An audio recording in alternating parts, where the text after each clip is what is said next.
Kalatian mo'y sa habang panahon, ang iyong mga gawa ay aming isa-isa-isay. Ang dakilang ngalan mo, Jesus, itataas sa aming buhay.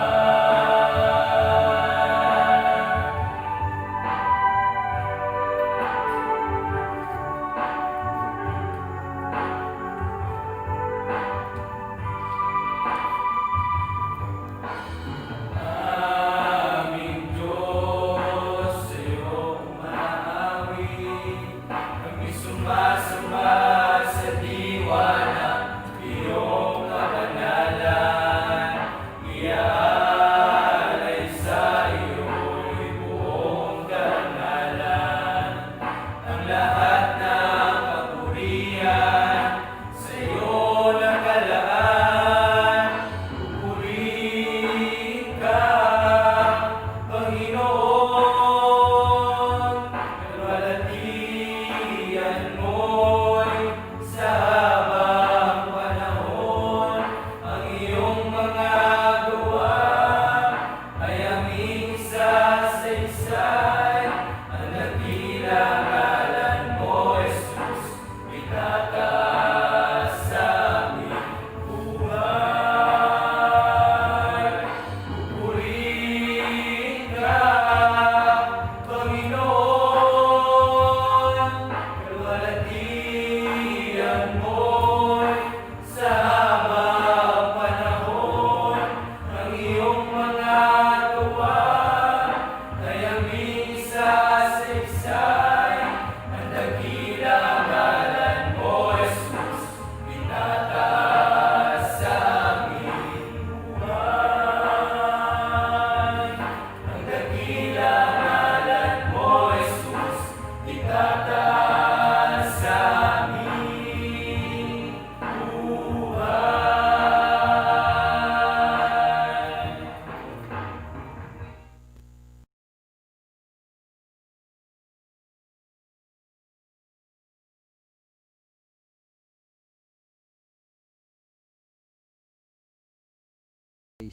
Pong mapagpalang umaga po. Aba pong inihintay po natin yung ating mga speaker po ay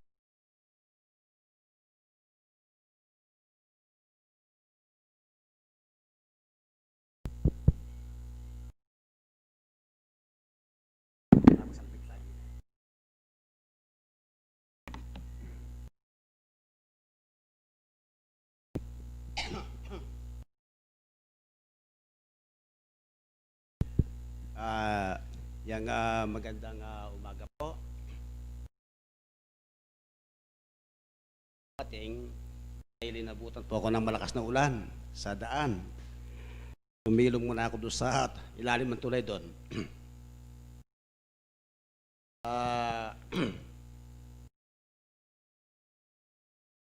Tayo po ay magpapasalamat muna sa ating Panginoon. Kahit na umuulan, tayo po ay nagkakatipon pa rin tayo. Lamang tayo ay makapagpuri at makapaglingkod sa ating Panginoon Diyos. Iilan lamang po tayo, pero napakahalaga po ng ating kakatipon. Dahil meron po tayong mahalagang pag-aaralan tungkol sa ating pagtitipon. Ito po ay batid ko na para malaman po ang lahat na ang ating paksang tatalakayin ay napakaganda po. Meron silang sariling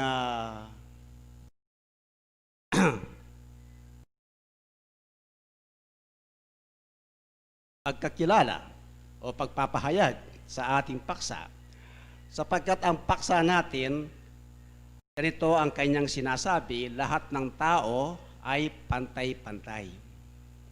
at magkakapatid sa mata ng Diyos. Ito po ang ating aralin. Ito po ay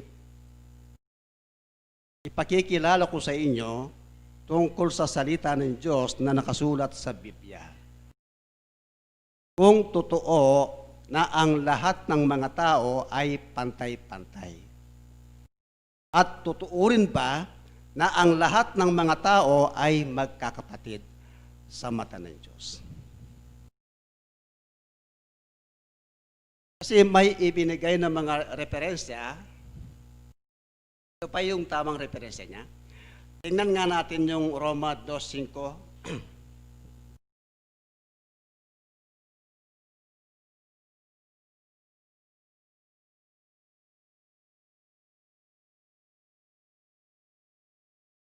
Sabi sa Roma 2:5, datapwat ayon sa iyong katigasan at iyong pusong hindi nagsisisi, ay nagtitipon ka sa iyong sarili ng puot sa kaarawan ng kapuotan at pagpapahayag ng tapat na paghukom ng Diyos.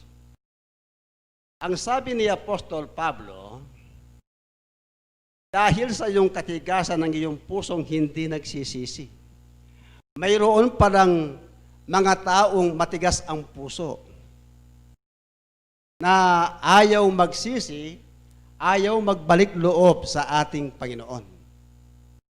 Ang akala niya, sa kanyang katigasan, okay na sa kanyang sarili eh. Pero ang Diyos,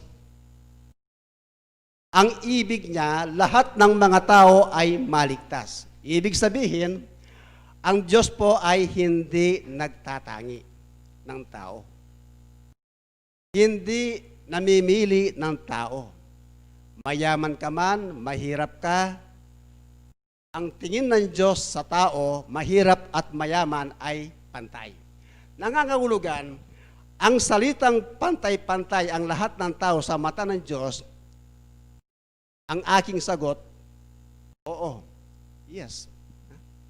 Pantay-pantay eh. Bakit? Bakit ko sinabing pantay-pantay? Ganito po ang susunod na talata sa 17:30 ng Gawa. Doon natin makikita. Sa 17 ng Gawa, ng 30, ganito. Ang mga panahon ng kahangalan, ibig sabihin ng kahangalan, kamangmangan. Kamangmangan.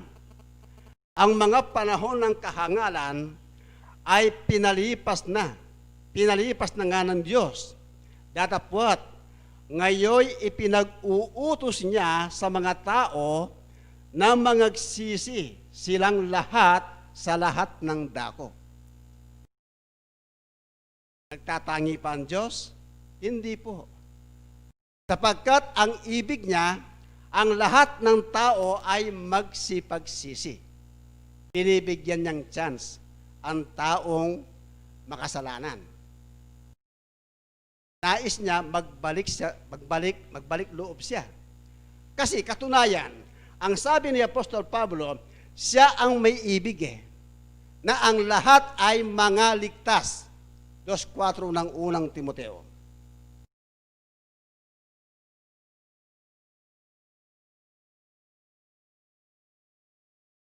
Na siyang may ibig na ang lahat ng mga tao ay mga ligtas at mga kaalam ng katotohanan. Yun pala ang layunin ng Diyos sa tao. Lahat ay maligtas at higit sa lahat ay matuto sila sa salitang katotohanan. Malalaman po nila ang katotohanan, ang salita ng Diyos. Meron pang kasunod dyan, sa 2 Pedro 3:9,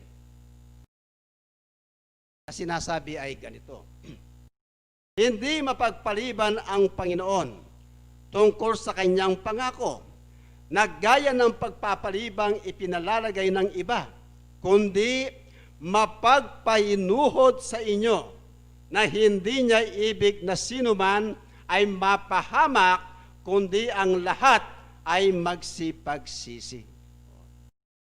Yun po ang kabaitan ng Diyos. Makasalanan ka, ibig niya magsisi ka. Tatawarin ka niya sa iyong kasalanan. Kaya ang Diyos, hindi po siya nagtatangi ng tao. 2:11 ng Roma.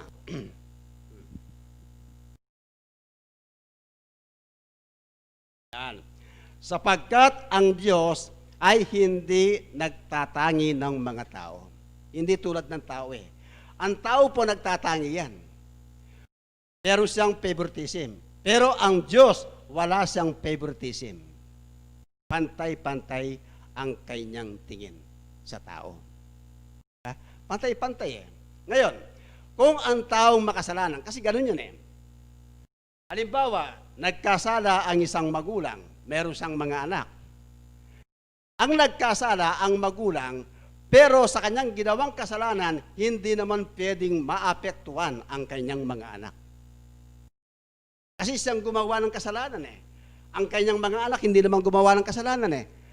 Kahit na mga anak niya, pamilya niya, kasama sa kanya, under sa kanya, gumawa siyang kasalanan, hindi maapektuhan ang kanyang mga anak. Gayon din ang mga anak, gumawa ng mga kasalanan, hindi rin apektado ang kanilang mga magulang. Kung sino ang gumawa, siyang may sala. Ganun yun, kapatid? Pakinggan nyo. 18:20 ng Ezekiel.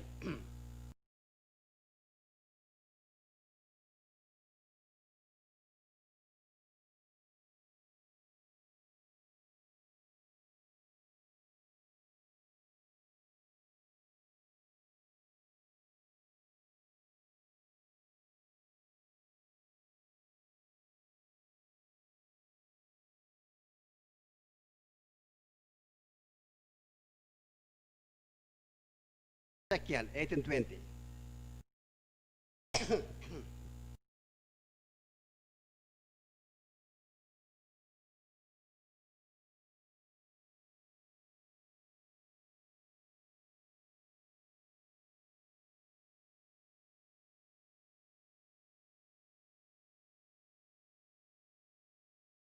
Ezekiel 18:20. Ang kaluluwa na nagkakasala, ang anak ay hindi magdadanas ng kasamaan ng ama. O magdadanas man ang ama ng kasamaan ng anak. Ang katwiran ng matuwid ay sa kanya, at ang kasamaan ng masama ay sa kanya. Hindi po tama yung nakasulat na sinasabi. Ang kasalanan ng anak hindi pwedeng maging kasalanan ng kanyang mga magulang. O ang kasalanan ng magulang ay maging kasalanan ng kanyang mga anak. Kung sino ang gumawa, siya po ang may sala. Kaya paniniwala ng mga iba, akala nila pag nagkasala magulang, porque may mga anak niya naka-under sa kanya, nagkakasala din sila. Hindi po. Hindi po ganun ang turo ng Diyos eh. Kung ganun ang paniniwala ng iba, hindi po nila narinig sa Diyos yun. Narinig yan sa iba. O kaya sa kanilang sariling karunungan. Ganun po ang batas ng Diyos eh. Sa mga taong mananampalataya. Kaya, nakita ni Apostol Pedro na ang Diyos ay hindi po nagtatangi talaga ng tao. Ganyan po, sa Gawa 10:34,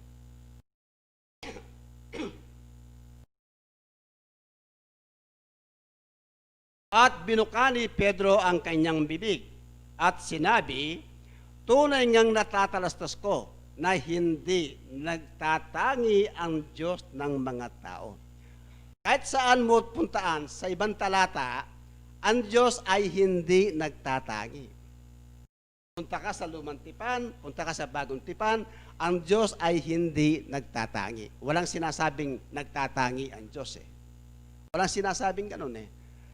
Pakinggan niyo po ha, sa isang talata pa, sa Deuteronomio 10:17. Tingnan nga natin to kung nagtatangi ang Diyos. Sabi niya ganito, sapagkat ang Panginoon ninyong Diyos ay siyang Diyos ng mga Diyos at Panginoon ng mga Panginoon. Siyang dakilang Diyos, siyang makapangyarihan at siyang kakilakilabot na hindi nagtatangi ng tao ni tumatanggap ng suhol. Diba? Hindi siya tumatanggap ng suhol. Halimbawa, babayaran mo siya. Kung meron siyang inuusgaan, kakampihan niya yung malapit sa kanya para bayaran mo na siya. Hindi po siya ganun. Pero ang tao ganun eh. Pag tinapatan mo ng suol, nakita niya yung suol mo binibigay sa kanya, pamalaki-laki, aba. Kahit na ito, ang talagang hahatulan niya, lilipat siya, pupunta sa kabila, doon sa papanik. Diba? Kaya ang tao nagtatangi. Meron siyang favoritism eh. Pero ang Diyos hindi po.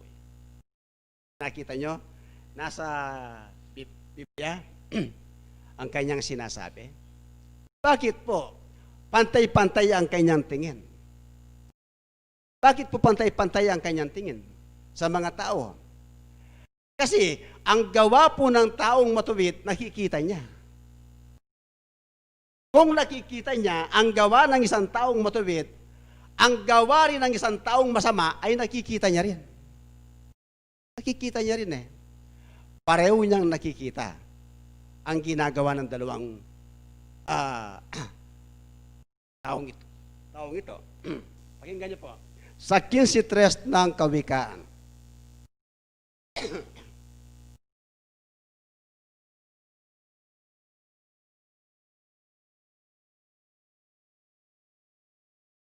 Ang mga mata ng Panginoon ay nasa bawat dako na nagbabantay sa masama at sa mabuti.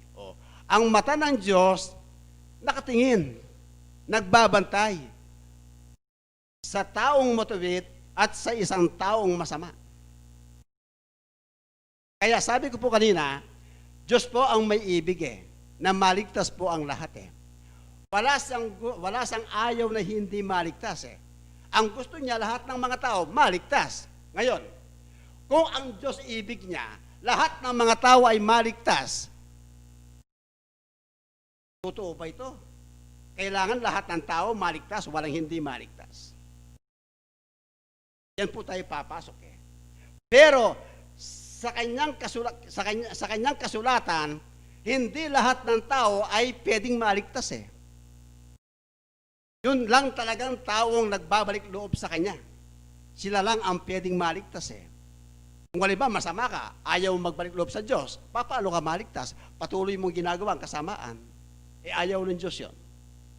Wala kang kaligtasan. Pero kahit na masama ka, kung tatalikuran mo ang ginagawa mong kasamaan at gagawin mo ang lahat ng tuntunin ng Diyos, pwede kang mabuhay. Hindi ka mamamatay. Binibigyan kanyang chance para magbago ka Ezekiel 18:20 isang taong masama. Ngunit kung ang masama ay humiwalay sa kanyang lahat na kasalanan na kanyang nagawa at ingatan ang lahat ng aking mga palatuntunan at gumawa ng tapat at matuwid, siya'y walang pagsalang mabubuhay, siya'y hindi mamamatay. Yun pala ang chance ng isang taong masama. Tumalikod sa kanyang ginagawang masama. Pwede siyang maligtas Kung tatalikuran niya, ginagawa niyang masama. Ngunit, ang isang taong matuwid, kahit na lumalakad yan sa katwiran ng Diyos, kung tatalikuran din niya ang ginagawa niyang katwiran, gagawa ng kasamaan, babalik na Diyon. Hindi siya maliligtas. Bakit? Tuloy natin sa 18, lagay mo sa 24.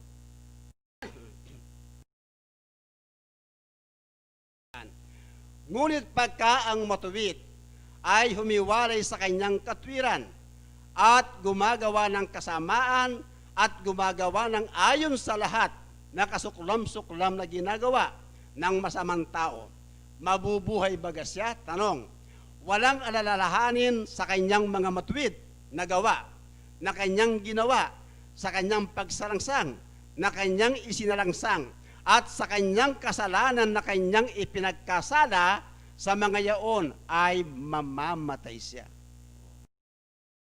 Ha? Mamamatay siya eh. Ang akala mo, diretso na yung lakad mo. Gumawa ka ng maraming tama. Pagdating sa huli, tumalikod ka. Ay, marami na akong ginawang tama eh. Palagay ko, hindi binabaliwalay ng Diyos yun eh. Yung ginagawa kong mabuti eh. Di ba? Hindi. Kaya ang Diyos hindi nagtatangi. Wala siyang kinakampihan. Hindi tulad ng tao na kumakampi. Diba? Pumapalik kung sinong gusto niya eh. Oh. Ganyan po ang ustisya ng Diyos eh. Kaya kung napapag-aralan natin ang kanyang ustisya, ang kanyang kautusan, aba, mainam. Mainam po yun eh. Kung ating napapag-aralan ang kanyang mga ustisya eh. Kaya, hindi lahat po pwedeng maligtas. Ang pwedeng maligtas lang ang gumagawa ng kalooban ng Diyos. Gumagawa ng kalooban ng Diyos eh. Halimbawa, ang magulang, linggo-linggo nagsisimba. Nasa bahay, iniisip niya rin ng Diyos. Iniisip niya. At inaaral niya, ginagawa niya. Pwede siyang maligtas. Eh yung pamilya hindi naman ginagawa yung ginagawa ng magulang. Maligtas din yung kanyang mga anak. Hindi. Wala silang kaligtasan eh. Dapat, pag gumagawa ang magulang, dapat mga anak gumagawa rin. Para sa Diyos. Para sila ay maligtas eh. Tingnan niyo po yan ha. Bilbie po nagsasalita eh. Ako kasi sinusunod ko yung nakasulat sa Bilbie eh. 14:20 ng Ezekiel.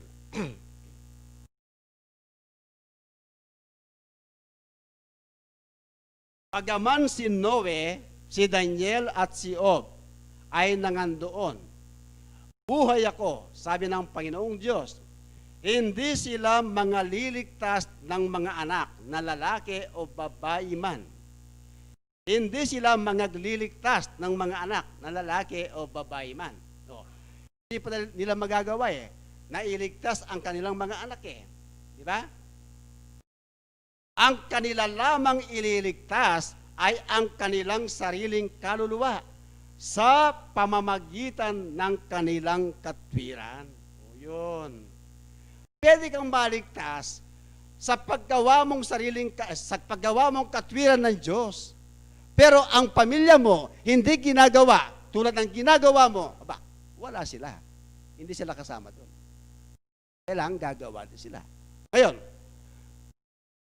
kung merong kondisyon yan eh. Meron pong kondisyon yan eh.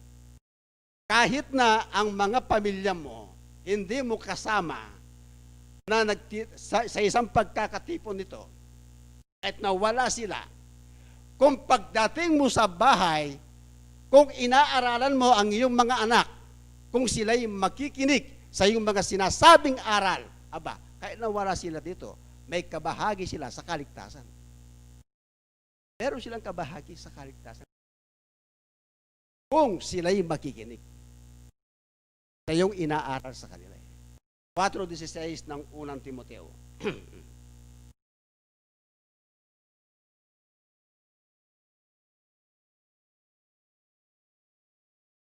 Yan. Mag-ingat ka sa iyong sarili at sa iyong turo. Manatili ka sa mga bagay na ito, sapagkat sa paggawa nito ay ang iyo ring sarili ang ililigtas mo. Bakit? At pati ng mga nagsisipakinig sa iyo. Ililigtas ko ang sarili ko. Pati yung mga kapwa-tawang nakikinig sa sinasabi mo, kabahagi sila sa kaligtasan. Bahagi sila eh. Sa kaligtasan eh. Kung makikinig sila. Eh kung hindi sila makinig, ay sorry, hindi sila kabahagi. Eh yun po ang sabi ng Biblia. Kaya, napakaganda po ng ating pag-aaral nito. No? Kaya sinasabi ko, hindi lahat pwedeng maligtas eh. Hindi lahat pwedeng maligtas eh. Kasi sabi ng mga iba, lahat ng mga tao pwedeng maligtas. Walang maiiwan na hindi maliligtas. Hindi po, mali po yun. Sabi ng mga iba yan. Kasi kung nagbabasa ka ng Biblia, na inaalam mo ang kautusan ng Diyos, dapat alam mo yan eh. Nababasa mo sa Biblia, tapos narinig mo sa iba, sabi na, lahat maligtas. Dahil merong gagawin isang proseso para ang isang tao ay maligtas. Eh ito na nga yung prosesong ginagawa eh. Ang pagsunod sa Diyos eh. Kaya sabi ni Propeta Daniel, hindi lahat eh. Mabubuhay sila sa buhay na walang hanggan eh. Ang iba, pupunta sa pagdurusa. Pupunta sa pagdurusa. 12:2 ng Daniel. Pakinggan niyo po. Sabi ay ganito eh. Sa 12:2 ng Daniel, ito sinasabi niya eh. At marami sa kanila na mga tutulog sa alabok. Yung salitang mga tutulog, mga patay po yun.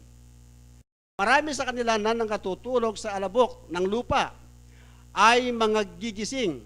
Ang iba'y sa walang hanggang buhay at ang iba'y sa kahihiyan at sa walang hanggang pagkapahamak. Oh. Eh yung napapahamak, kasama pa siya sa mga walang buhay na walang hanggan? Hindi siya kasama doon. Nasa kaparusaan siya. Ha?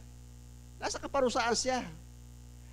Kaya, ang sabi ng Diyos, hindi lahat pwedeng maligtas eh. Kundi, ang sumusunod lang sa kalooban ng Diyos. Ang pwedeng maligtas eh.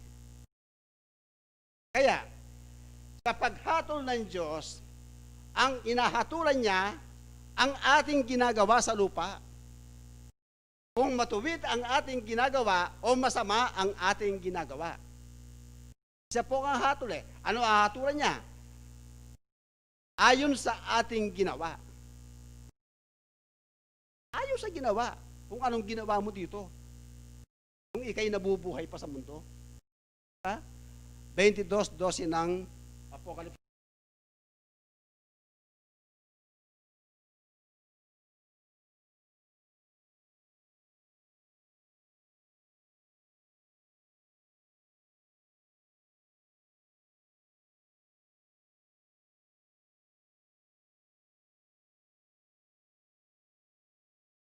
Narito ako'y madaling pumaparito, at ang aking gantimpala ay nasa akin, upang bigyan ng kagantihan ang bawat isa ayon sa kanyang gawa. Oh. Yun po ang kagantihan eh. Yan po hahatol ng Diyos eh.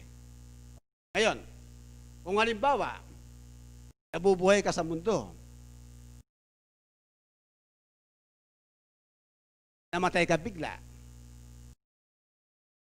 sa pagkamatay mo, sabi ng mga iba, pagpapatuloy mo yan sa ibang buhay. Pagpapatuloy mo yan. Alam niyo po, kahit nagkubling bagay, nakikita ng Diyos yun eh. Nakikita ng Diyos yan eh. Ha? Kaya nakatago yan, nakikita ng Diyos yan eh. 12:14 ng Ecclesiastes.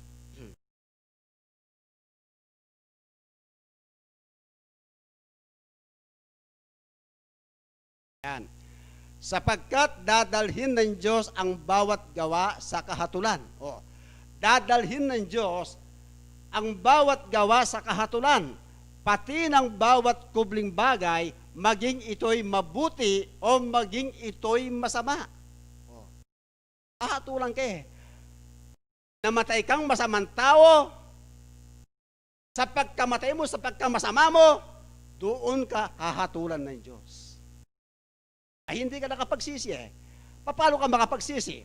Nung buhay ka pa, sinasabi sa'yo na magbalik loob ka sa Diyos, hindi mo ginagawa.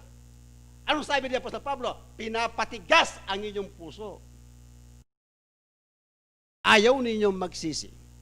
Meron talagang taong ayaw magsisi eh. Meron talagang taong ayaw magsisi. Merong matigas. Hindi lang mga lalaking matigas ang ulo. Pati mga babae, matigas ang ulo eh. 2:22 ng Apokalipsis. Sino kaya itong taong matigas ng ulong ito? Yan. Narito. Akin siyang iniraratay sa higaan, at ang mga nakikiyapit sa kanya sa malaking kapigatian, maliban na kung siya'y magsipagsisi sa kanyang mga gawa.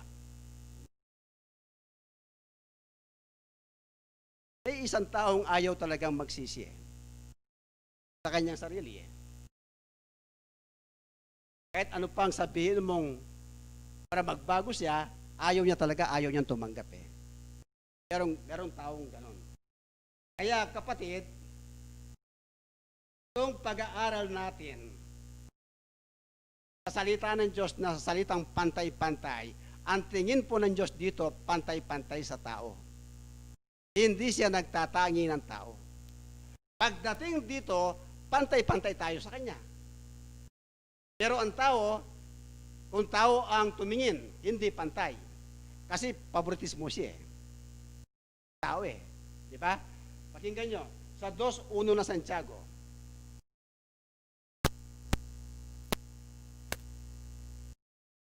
Mga kapatid ko, yayamang mayroon kayong pananampalataya ng ating Panginoong Yesukristo na Panginoon ng kaluwalhatian ay huwag magtatangi sa mga tao. 2. Sapagkat kung may pumapasok sa inyong sinagoga ang isang tao na may singsing na ginto at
ka na lang dyan. Ganyan po ang tao. Ang Diyos po, hindi niya ginagawa yon. Hindi niya sinasabi, dukha, dyan ka na lang, huwag kang papasok. Mayaman, dito ka maupo. Ha? Kasi marangal siya. Diba? Ang Diyos po, hindi nagtatangi ng tao. Pantay po ang kanyang tingin. Pero ang tao, hindi pantay ang kanyang tingin. Pero kung maturuan tayo sa Diyos, pwede tayong maging pantay rin ang ating tingin, ang ating gagawin. Kung naturuan tayo. Pero pag hindi tayo naturuan, hindi tayo pwedeng maging pantay. Ganyan po. Ang sagot ko sa pantay-pantay, ang Diyos po, pantay-pantay ang kanyang tingin sa lahat po ng mga tao. Pantay-pantay. Ngayon, papasok sa pangalawa. Lahat ba ng tao magkakapatid sa mata ng Diyos? Ang sagot ko po, hindi. Sa una, pantay-pantay. Sagot ko, oo. Pero sa pangalawa, lahat po ba ng mga tao magkakapatid sa mata ng Diyos? Sagot ko, hindi. Kayo po, anong sagot nyo? Lahat pa ng tao magkakapatid? Ako sagot ko, hindi. Bakit? Ganito yan eh.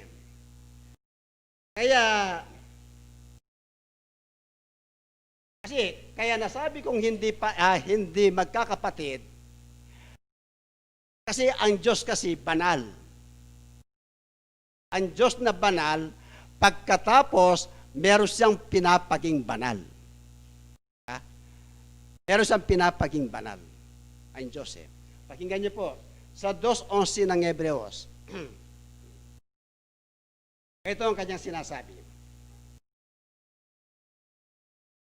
Sapagkat ang nagpapaging banal at ang mga pinapaging banal.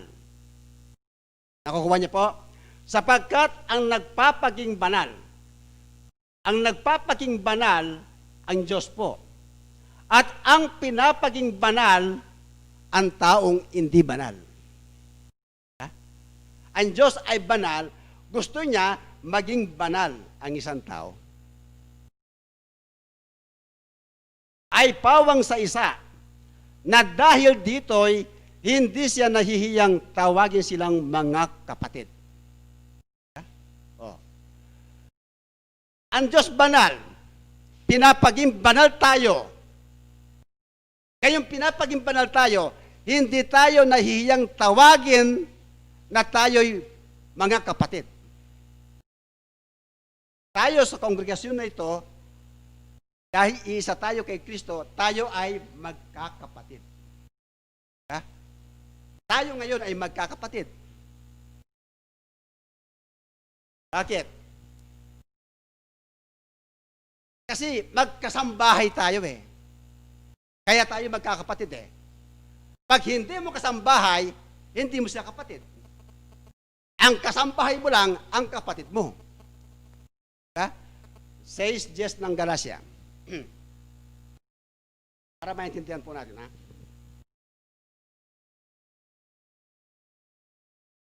Kaya nga samantalang tayo may pagkakataon, ay magsigawa tayo ng mabuti sa lahat at lalong-lalo na sa mga kasambahay sa pananampalataya. Oh. Yung palang magkasambahay sa pananampalataya, sila ay magkakapatid. Kaya tayo po ay magkakapatid sa pananampalataya. Kaya tingnan niyo po ha, paano tayo magkakapatid? Oh, lilipat tayo sa Mateo 23:8.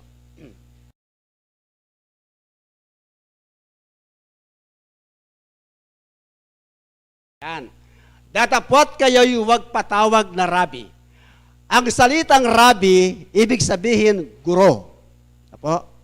Ang salitang rabi, ibig sabihin guro. Datapwat kayo'y huwag patawag na guro, sapagkat iisa ang inyong guro, at kayong lahat ay magkakapatid. Oh, di ba? Kayong lahat ay magkakapatid. Eh di lumalabas ngayon. Sabi ni Kristo sa kanyang mga alagad, nung nagtatanong sila sa kanya, pinaliwanag ni Jesus, kayong lahat ay magkakapatid. Bakit niya sinabi silang lahat magkakapatid? Kasi yung mga alagad niya, sumusunod sila kay Kristo. Mga Kristiyano po sila. Di ba? Pag Kristiyano ka, sumusunod kay Kristo, magkakapatid kayo. Pag hindi ka Kristiyano, hindi mo kapatid. Ay hindi siya Kristiyano eh. Kung lahat ng mga tao magkakapatid, pati masamang tao, tatawagin mo, kapatid. Eh, masamang tao yun eh. Hindi naman sumusunod kay Kristo yan eh. Kapatid eh. Hindi ba? Ayun. Ibig sabihin, ang salitang magkakapatid, spiritual na gamit yan. Spiritual na gamit na magkapatid. Spiritual po yan, na paggamit. Katunayan, si Kristo ay ating kapatid. Si Kristo ay ating kapatid. Pakinggan niyo po, 8:29 ng Roma. Si Kristo ay ating kapatid. Yan. Sapagkat yaong mga nang una pa'y kanyang nakilala, ay itinilaga naman niya na maging katulad ng larawan ng kanyang anak, upang siya ang maging panganay sa maraming magkakapatid. Sino po ito? 30. At yaong mga itinilaga niya ay kanyang tinawag naman, at ang mga tinawag ay inaring ganap naman niya, at ang mga inaring ganap ay diluwalhati din naman niya. Oh, di ba? Yung itinilaga niya. Sabi niya, ang nagtalaga ang Diyos eh. para siya ang maging panganay sa lahat ng magkakapatid. Sino itong tinutukoy na panganay na sinasabi ng Diyos, na sinasabi ni Apostol Pablo, na siya ang panganay sa lahat ng magkakapatid? Alamin po natin yan. Colossus 1:15. Kung sino po yan? Ito kasi ang kanyang itinilagay, na siya ang larawan ng Diyos na di nakikita, ang panganay ng lahat ng mga nilalang. Oh. Yun pala, siya pala ang panganay ng lahat ng nilalang. Si Kristo po ito. Kaya sabi ng mga iba, si Kristo nilalang, katulad ng mga bagay. Hindi po siya nilalang. Pasinin nyo, na siya ang larawan ng Diyos na di nakikita, ang panganay ng lahat ng mga nilalang. Siya ang una. Siya ang makapangyarihan sa lahat ng nilalang. Hindi po nilalang si Kristo. Bago nilalang ang lahat ng bagay na nakikita, si Kristo ay umiiral na. Nauna pa siya sa lahat ng bagay. Kung nilalang siya, dapat kasabay siya. Hindi siya nilalang, kaya hindi siya kasabay. Nauna siya sa lahat ng bagay. Tuloy natin 16 para malinaw. Sapagkat sa kanya'y nilalang ang lahat ng mga bagay sa sangkalangitan at sa sakalupaan, na mga bagay na nakikita at ang mga bagay na di nakikita, maging mga luklukan o mga pagsakop o mga pamunuan o mga kapangyarihan. Lahat ng mga bagay ay nilalang sa pamamagitan niya at ukol sa kanya. 17. At siya'y una sa lahat ng mga bagay. O ito, kung nilalang siya, dapat kasabay. Kaso hindi . At siya'y una sa lahat ng mga bagay, at ang lahat ng mga bagay ay nangabubuhay dahil sa kanya. O, di ba? Ang palang itinilagang panganay, si Kristo. Siya po ay ating kapatid. Ngayon, kung siya'y ating kapatid, si Kristo man, pwede niyang sabihin, tayo'y kanyang kapatid. Pwede niya sabihin yun . Kasi sa una kasi, sinabi niya, siya'y ating kapatid . Siya rin pwede niya sabihin, kayo'y aking kapatid. Pakinggan niyo. Sa 12:50 ng Mateo, ito sinasabi.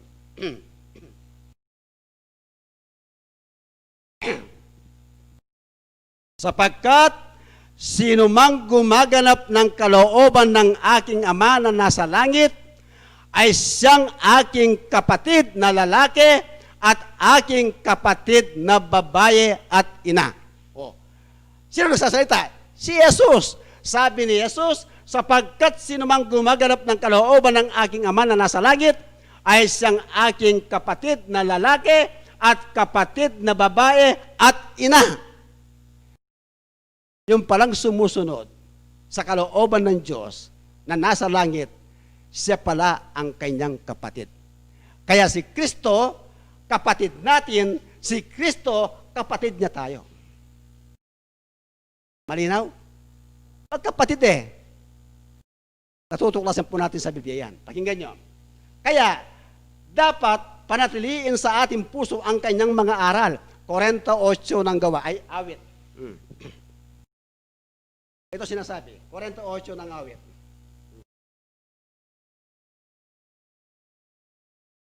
Aking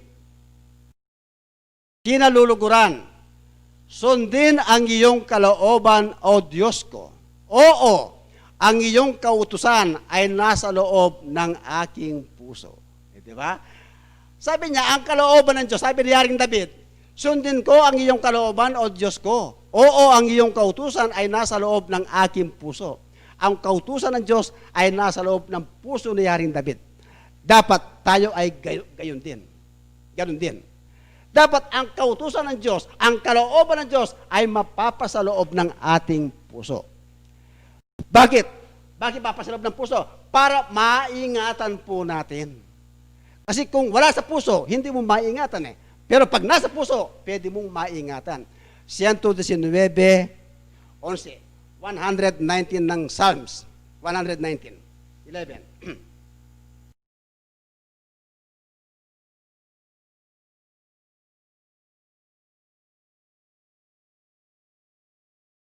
Yan.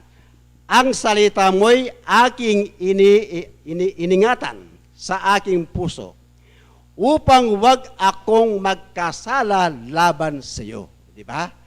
Pag ang salita ng Diyos, iningat mo sa iyong puso, hindi ka pwedeng magkasala laban sa Diyos. Kasi nag-iingat ka eh. Pero pag hindi ka nag-iingat, pwede kang magkasala, kapatid. Kung hindi ka nag-iingat.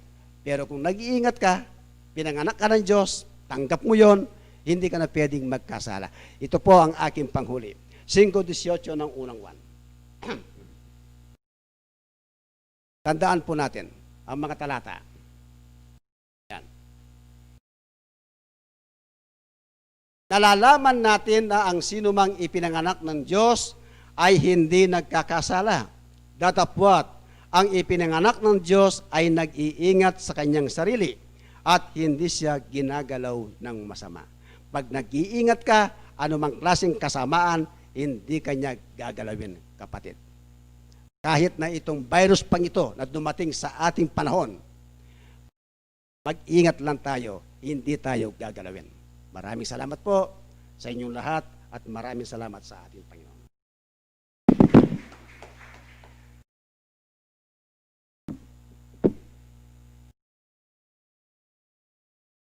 Marami pong salamat sa ating kapatid na nagbigay po ng pag-aaral sa atin sa umagang ito.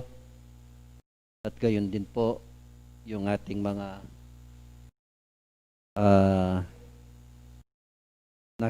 narinig po sa umagang ito. Sana po ay naitanim po natin sa ating mga pag-aaral pong ito ay nagbibigay po din ng magiging kalakasan din po natin, no, sa ating mga sarili upang tayo po ay mapag-ingatan ng ating Panginoon. Kung tayo po ay laging sumusunod, hindi po sumusuway sa kanyang mga kautusan, lagi po niyang ibinibigay ang gabay niya po sa atin. Kaya po ang ating pong gawin, ang ating pong masipit na pagtupad dito upang tayo po ay huwag mapahamak. Sa ating pong panahon ngayon, napakaselan po o napakaigpit po ng ating gobyerno. Subalit po sa ibinigay na sa atin po na pwede tayo pong magkaroon ng pagtitipon, ito po ang mga kaparaanan na ibinigay po sa atin. Kaya po sana tayo pong lahat, kahit po ay tayo ay nananampalataya, nananalig sa ating Diyos, kung hindi po tayo maghingat sa ating sarili, ay darating po sa atin ang mga pagsubok. Kaya sana po, tayo pong lahat po ay maghihingat din sa ating mga lakad. Lalo na po ang bilin po ng banal na Espiritu ay ang nagagawa po sa ngayon sa ating kapaligiran, yung ating mga pag-aari na ating itinangka ng bawat isa sa atin ay kinukuha pa ng iba, no? Ibig sabihin panakawanan da po, ne? Ita pong gamit at suke katamong kang panahon po ngayon, lalo na tune po yung uran. Kasi biyanda po rin mo twice itong mumuran masakit yung biyara niya po. Dahala po retang taong gagala keng marangle, keng nanupang bage. At sabi na po ning banal na Espiritu ng malyari karening kayanakan, umeyang takapsilim nga na nung malyari tsuta na po karen kay katamong pibale-bale. At nung emo rin po maaying importante kay katamong lakad, eta na po 5 oras ne po keng dalan. Uli nga deng pong aliwa, detangalang takot king katamong Ginoo, masikan lapulob. Nung minsan, sasakyan mo niya yung sakyan mo, kuanan, depo. Yeah. At ina pong milyaring makanyan, etam po ay iwasan. At ang timurin, datang manintunan payapa, datang ang timong magbanabututa mo po, manintunan tamong, patang kay pag nasandara yung aliwa, kay ba't na pating biyata mo, kayanda po kitilanda. So, ingat tamongan po, kaya katamong panahon ngayon uli pong mabayat bagyahin kaya katamong sitwasyon, krisis, alang makaing obra, niya po makanyan lalaganap ang timong mayaliwang krimen, kaya katamong kapaligiran. At den po kaya katamong pisaup-saup kingaldo ngayon 4,000 to 4,420 la po. Ay 1,000, sorry. 1,420. Wata po paintunan nyo la. 1,420 la po. Den kaya katamong pisaup-saup kingaldo ngayon At reni po din kaya katamong pong tipunan mayariya pasalamat tampo kaya katamong Diyos nung makanano pong may tipon tamo keni bang makanyan tamo pong mag-aral nya po sana karing pang dalar tangayaldo miyabe-yabe tampo at maya pawaras kaya kongan. God bless po kayo.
mamayapata mo po.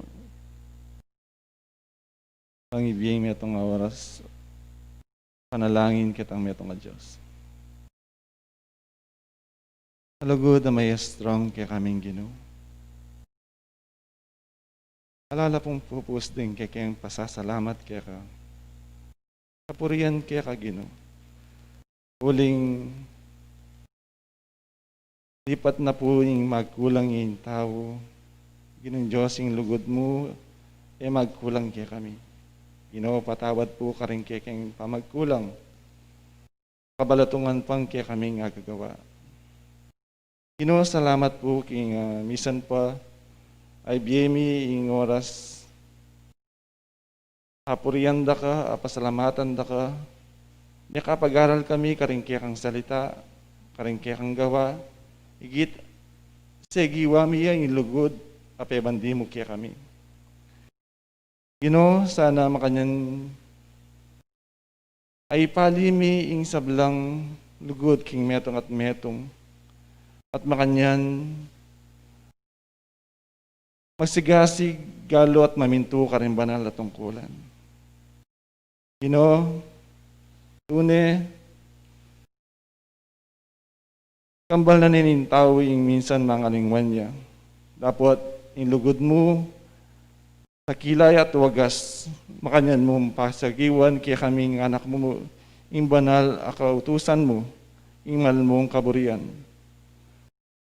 Ginoo, ka po kakawani kaya kami, nung kawani ka po, Ginoo, alaki ang hagawa. Kaya Ginoong Diyos, panaligan niya po yung kaya kang kabyasnan at kayupayan king metong at metong. Iyo kaya po lalakwan. Uling kung lakwan mo kami, Ginoo, magkang mitakid kami. Kaya Ginoo, ipanalig niya po yung kaya kaming pagkabye. At higit Ginoong Diyos, yung kaya kaming biyak, kaya kang peparam, na sana Ginoo, agampanan mi, yung banal min tungkulan, ano makananong yung pengako mong kariyan banwa, nung nakakarin, panyatang na yung panawon, maging karin kami naman, king siping mo. Ikpa, salamat po, king mapatulang Espiritu Santong, minsan pasibayo, sigiwa na po yung kautusan at lugod mo kaya kami. Anong makananong sinabi mo nuan laring mapagal, lumapit kami mo kaya ka Ginoong Diyos, dinan mo kayang kapainawan. Ginoo, emi balong, emi lubos atarok, ngiting karalan iti, anong makananong yung sakit, a coronavirus, anong makananong linaganap king buong mundo. Nasabi na ning tao, mapagal na king pamagobra na kinlaman, at makanyan pin mi kapayinawaya. Sana Ginoo, ing kayang maluwalas a oras, a panawon, ay ukol miya po sana kaya kayo. Makanyan mag-aral, karing kaya kang salita. Makanyan milang para parang adinan laman, king kekembalang panggalo at pangilos. Ginoo, tune, iya mga kapanyang kanan ng tao, nasabi na minsan king kayang sarili, alayang oras at di takya oras, dapat lipat na nini, paluko Ginoong Diyos, king kaya kang kayupayan,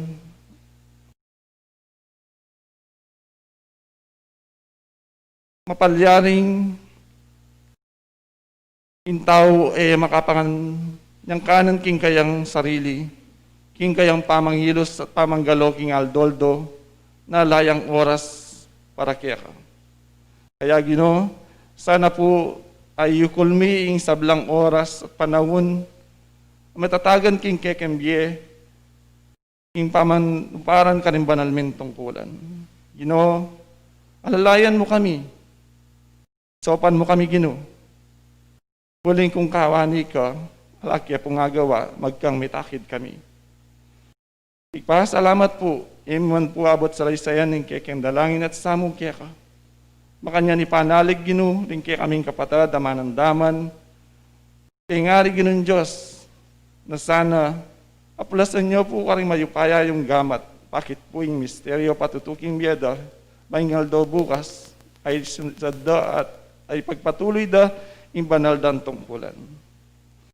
Makantimurin Ginong Diyos ding may pagsubukan, kiminalualwang paralan, na nung makananong Ginong Diyos, kaulan mong matalik.